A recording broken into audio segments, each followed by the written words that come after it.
Hello, my name's Dave Emory, and we're going to continue with our series, Specialized Knowledge and Abilities. In our last segment, we examined the murders of two black people, allegedly committed by some active-duty soldiers with the 82nd Airborne Division at Fort Bragg in North Carolina, and we discussed the possibility that the killings may have been committed to avenge or to commemorate the shooting death of a neo-Nazi named Jay Matthews in 1984. The killings took place on the anniversary of his death. The killings may also have been intended to score points for one of the members who was talking about earning his, quote, spiderweb tattoo. According to people knowledgeable about some of the ways of various white supremacist groups, that spiderweb tattoo can, although doesn't necessarily indicate that one has killed for one's cause. In the San Francisco Examiner of Monday, December 11th of 1995, there's an AP story headlined, Army and FBI on hunt for racists, subheaded Fort Bragg under investigation after soldiers allegedly killed black couple. This is datelined Fayetteville, North Carolina, and the last paragraph is going to provide us with a transition to the subject of this particular segment, a potentially very destructive and certainly frightening institution called the Special Forces Underground. This article describes that, saying, the New York Times reported Monday that a group on base, by the way, interrupting that base is Fort Bragg, North Carolina. The New York Times reported Monday that a group on base that calls itself the, quote, Special Forces Underground, unquote, publishes a newsletter called The Resistor, which espouses individual rights and, quote, republicanism, unquote, and denounces, quote, liberalism, tribalism, and internationalism, unquote. What we're going to take a look at now is some reportage from various publications about this Special Forces Underground, an institution that has yet to be properly pinned down and identified. Their rhetoric, however, as some have noted, is very similar to the rhetoric of some of the Christian militias that have come into the public's viewpoint after the Oklahoma City bombing. We're going to turn next to the New York Times of Friday, December 15th of 1995. There's a long article in this particular edition of the New York Times about the Special Forces Underground. It's entitled, I should say, Extremist Army Group Wages War with U.S. Policy. The article is authored by John Kiffner, K-I-F-N-E-R, and subheaded, From a Shadow Group, Words of Dissent Startling in Their Vehemence. And this deals with, again, a Special Forces Underground, and I think that term can be taken quite literally. This is a group within the Special Forces, the famed and very formidable Green Beret of the United States Army, that is opposed to not only the specific policies of President Clinton, but that would appear to be opposed to the notion of democracy itself, and whose rhetoric, as I've indicated, is very similar to that of many of the Christian militias, and apparently one issue of their magazine, The Resistor, contains an offer to train some of the militias. This article begins, and again from the New York Times of Friday, 12/15/95, an underground group claiming to be serving in the Army's elite special forces headquartered at Fort Bragg, North Carolina, has been publishing a far-right dissident newsletter that is virulently critical of the federal government, and particularly of its use of soldiers in carrying out foreign policy for more than a year. Called The Resistor, the publication, for example, was vehemently opposed to American military involvement in Haiti, which it said was installing a communist ruler at the behest of, quote, racists, unquote, and, quote, tribalists, unquote, in the Congressional Black Caucus. And, citing what it said were accounts by its adherents among Green Berets sent to Haiti, the newsletter asserted that some Special Forces soldiers were subverting American policy by telling supporters of the ousted military junta how to hide their weapons and themselves, and identifying supporters of the restored President Jean-Bertrand Aristide for future retribution. It is not known how large the group is, or even the extent to which its publication circulates, but the Special Forces acknowledge its existence. Lieutenant Colonel Kenneth McGraw, capital MC, capital G-R-A-W, the spokesman for the Special Operations Command at Fort Bragg, said several checks of the group by the military authorities indicated that they were not in violation of any regulations. Skipping down, the possible existence of a right-wing underground within the Special Forces represents more difficult issues, for it is these highly trained and skilled unconventional warfare units that are the Army's cutting edge in deploying troops in brushfire wars, Third World flare-ups, and the bitter nationalist conflicts unleashed by the end of the Cold War. The ideas typical of the newsletter, quote, are basically the white Christian militia mentality, unquote, said Michael Reynolds, who has been tracking the group known as the Special Forces Underground for the Southern Poverty Law Center. Quote, but you've just ratcheted up from a pickup basketball game to the NBA, unquote, he said, again quoting, this is very dangerous. These are individuals trained in insurgency warfare, and they are the best in the world. They have access to weaponry, and if they become more involved with underground paramilitary extremists, this is a very bad sign, unquote. Recall the Nazi tactic advocated by Stefan Hupke of the SRA in Germany, that Nazis and white supremacists should infiltrate the military and police in order to acquire, quote, specialized knowledge and abilities, unquote, which would then be used to systematically kill off any enemies and eventually to overthrow the very government itself from within in a fashion not unlike the way the Weimar Republic was overthrown, chiefly with the aid of the so-called Black Reichswehr, underground units of the German army which systematically assassinated the political leadership of Weimar Germany, ranging from far left to middle of the road. This paved the way for the rise of Adolf Hitler. I think something very similar is underway in the United States and elsewhere. Continuing with this New York Times article about the Special Forces Underground. A glimpse into the tenor of the Resistor publication is indicated by its reaction to the moving of a statue called Bronze Bruce, honoring Green Beret killed in Vietnam, quote, fighting the ideological source of the New World Order, the egalitarian evil of communism, unquote. The statue was moved into the Special Operations Command headquarters, which encompasses several other units. Quote, he now sits in the breezeway of a building infested with internationalist quislings and politically correct milquetoasts who consider civil affairs and psychological operations, social workers, ranger infantry, and aviation prima donnas the equal of Special Forces soldiers and their OSS progenitors, unquote, the newsletter says. Special Forces troops are deployed in 12-man A-teams, cross-trained in such specialties as engineering, explosives, weapons, and medicine, and skilled in languages. They are sent to function independently in remote areas, often with a political/military purpose, like training local soldiers or guerrillas. And skipping down.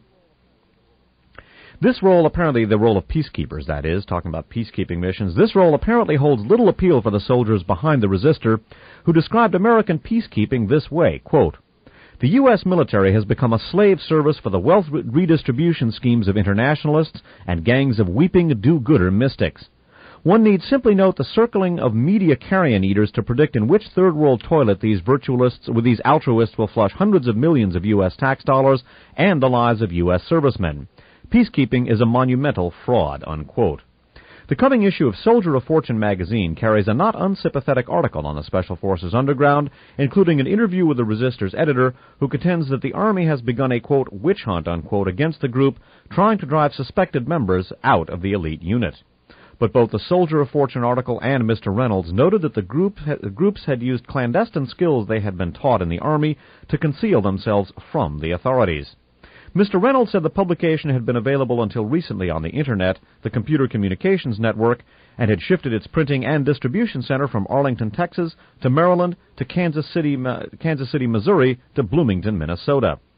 In a description of its philosophy in its first issue in the summer of 1994, the Resistor said it favored, quote, strict constitutionalism, isolationism, laissez-faire capitalism, individual rights, limited government, and republicanism, unquote, and opposed, quote, statism, liberalism, tribalism, socialism, collectivism, internationalism, democracy, altruism, poll politics, and the New World Order, unquote.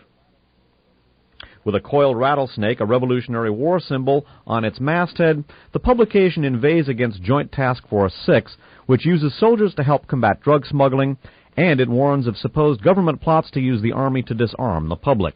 By the way, that aspect of the Special Forces Underground's outlook and philosophy I agree with. I think there is, in fact, a strong connection between the gun control movement, and I am opposed to gun control, and elements of the national security establishment and martial law contingency plans, which became public during the course of the Iran-Contra scandal. I certainly do not support most of the things that the Special Forces Underground advocates, but again, I think, as I've indicated in past broadcasts, I think gun control is a red herring, and I am personally opposed to it.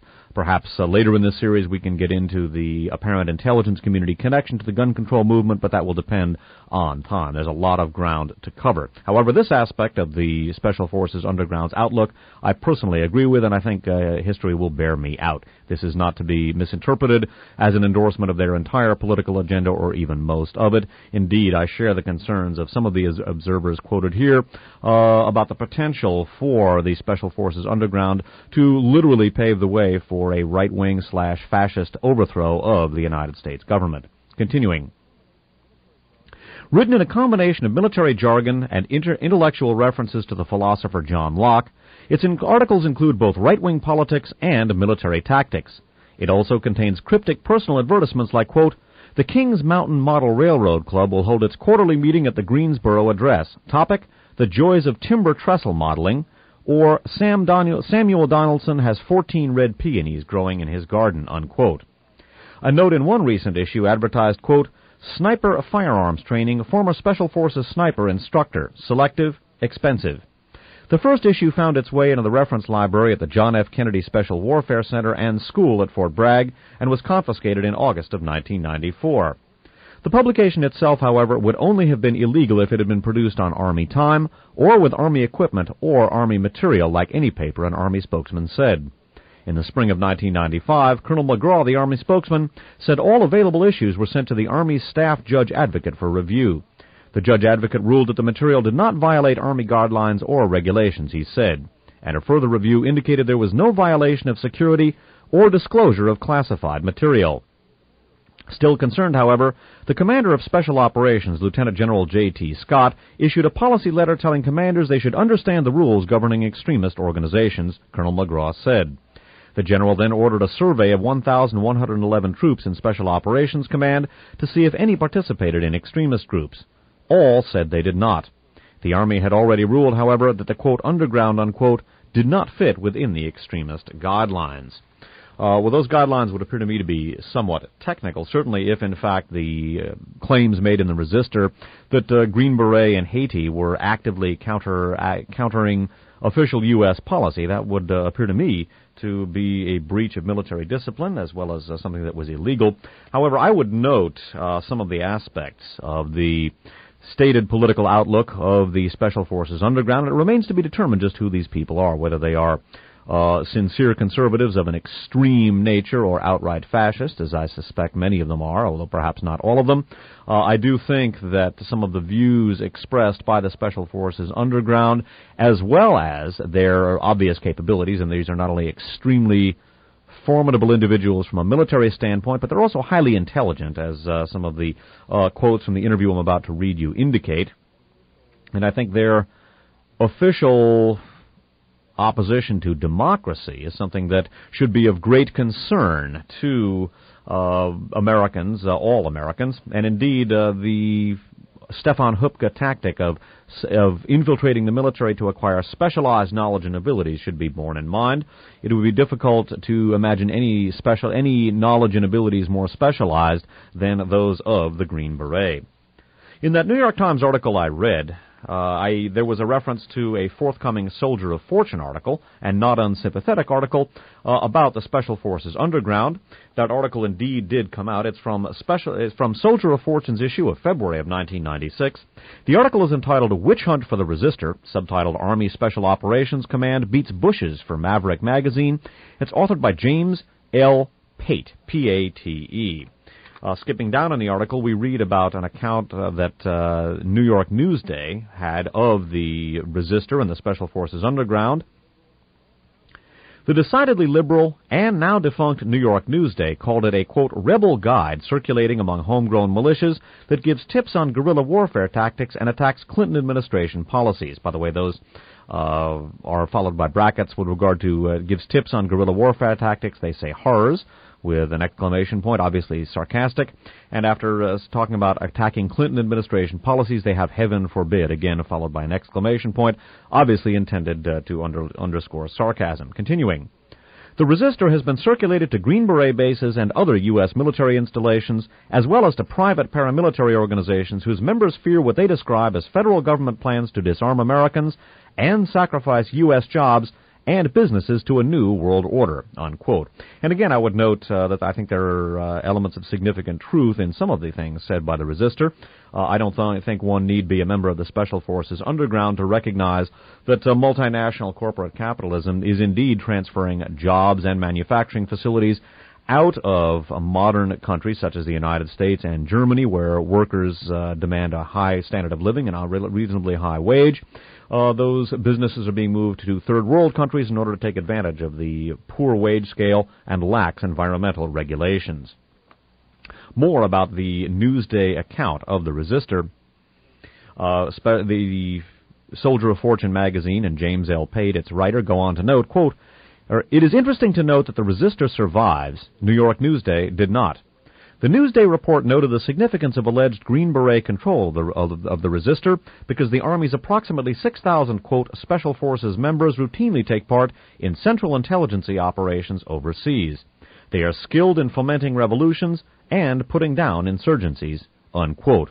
And I've noted in the past that for decades, many of our most powerful institutions, elements of the military, elements of the CIA, State Department, as well as many of our most prominent corporations and industrialists and financiers, as well as political figures, have been openly and ardently pro-fascist going back to the 1920s and 30s. By the way, that has been documented amply in numerous archive shows about which I will have more to say in a minute, or later in this segment. James L. Pate goes on to write further about the resistor. That report, speaking of the Newsday report, that report was followed 2 days later by a 30th of April broadcast of an interview of two resistor editors on the CBS News show 60 Minutes. Their faces hidden in the shadows and their voices altered to disguise their true identities, the two Green Beret fielded questions from reporter Steve Croft that demonstrated a clever evasion of entrapment and a brazen contempt for convention that are hallmarks of Special Forces operators. Croft: "The commander says you don't exist." Answer: "That's excellent." Croft: "How do we know you're not the only two people in this organization?" Answer: "You don't." "I do," and Pate goes on to say, "I do. They're not." No doubt the CBS interview, seen by more than 75 million people, tweaked the Army's nose out of joint. Afterward, an attempt was made by Army Special Operations technicians to, quote, demask, unquote, the altered voices by repeatedly replaying the 60 Minutes footage through highly specialized equipment. This was defeated by, quote, white noise, unquote, and other precautionary electronic countermeasures set up prior to the arrival of the 60 Minutes film crew. And skipping down, in this particular article about the Special Forces Underground and its Resistor magazine, Resistance is a European-based white supremacist magazine. In an interview with the editor of the Resistor magazine, we find the following, and this is indicative of the philosophy underlying the Special Forces Underground and the Resistor. The editor is presented here under the moniker of J.F.A. Davidson. That's his nom de plume, not his real name. And skipping down in the interview, we read, by the way, SOF refers to Special Forces, Davidson obviously to the J.F.A. Davidson nom de plume. SOF, some Army spokesmen and some people on Capitol Hill have described the Resistor as an extremist publication. Davidson: "What they mean is that the Resistor is anti-socialist, anti-communist, and anti-United Nations." SOF: "Some officers have said that your opposition to democracy in favor of constitutional republicanism borders on sedition." Davidson: "It helps to have historical context, not to look at this through a revisionist lens. 70 years ago, citizenship manuals issued to soldiers explicitly denounced democracy. To have advocated democracy then would have been considered seditious. The description of our government as a democracy is a myth, perpetrated and sustained by socialists and communists. There are no references to democracy in the Declaration of Independence, the Articles of Confederation, or the U.S. Constitution. In all of the collected writings of the framers, both Federalist and Anti-Federalist, nowhere is democracy advocated." Soldier of Fortune: "How do you square your editorial advocacy with the Pentagon's position that the U.S. military and its members must remain apolitical?" Davidson: "The tradition of the U.S. military is that it remain non-political, not apolitical. A non-political military doesn't become involved in politics. An apolitical military isn't concerned with politics. There is an irreconcilable difference between the meaning and intent of those two terms. Whenever you hear a politician or a senior military official speak of our apolitical military, a cold chill should run down your spine because you are listening to a fundamental bromide of impending tyranny." SOF: Is the resistor or its support group, the Special Forces Underground, involved directly or indirectly with any militia organizations? Davidson. Absolutely not. The Militia Act of 1792 and subsequent amendments explicitly prohibit soldiers in the standing army from any involvement with the militia. The logic and sanity of that prohibition is beyond question. SOF. Had the repercussions by the chain of command against individuals accused rightly or wrongly of ties to and support of the resistor eroded support in the ranks? Davidson. Just the opposite. Every soldier, sailor, airman, or Marine who suffers the results of arbitrary action against them for supporting the only pro-constitutional voice in the military gains us supporters among his friends and associates. I noted in the Sons of Gestapo series that when a government performs any sort of crackdown to counteract extremist terror, that does tend to have the effect of stratifying and polarizing the broader population group upon whom the crackdown comes, and that is indeed the focus of the strategy of tension, to radicalize, polarize, and stratify the society as a reaction to the anti-democratic natures or steps taken by the, quote, strong state, unquote, to counteract terror. Although the editor of the Resistor maintains that there has been no contact to date between elements of the Special Forces Underground and elements of the militias, one of the observers quoted in the New York Times did note the similarity between their professed agendas. I would also note that apparently a past issue of the Resistor did contain an offer to train some of the militias. One of the best articles I have seen about the militias, a mixed bag in a group that I think has been misconceptualized by the political rhetoric, both its own political rhetoric and that from the so-called progressive sector, as well as the political rhetoric that has come from the government and the mainstream media.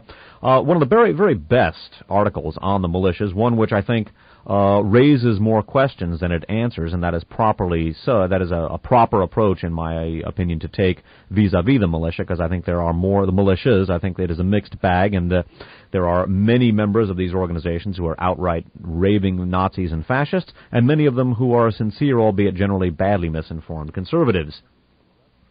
This excellent article, one that we will be referencing in future segments, came from, of all publications, High Times magazine. That is a marijuana advocacy publication. Research credit on this goes to a listener. This article is from the High Times issue of November of 1995. The article is by Bill Weinberg, W-E-I-N-B-E-R-G. It's headlined, "The Militia Movement, Enemy or Pawn of the State."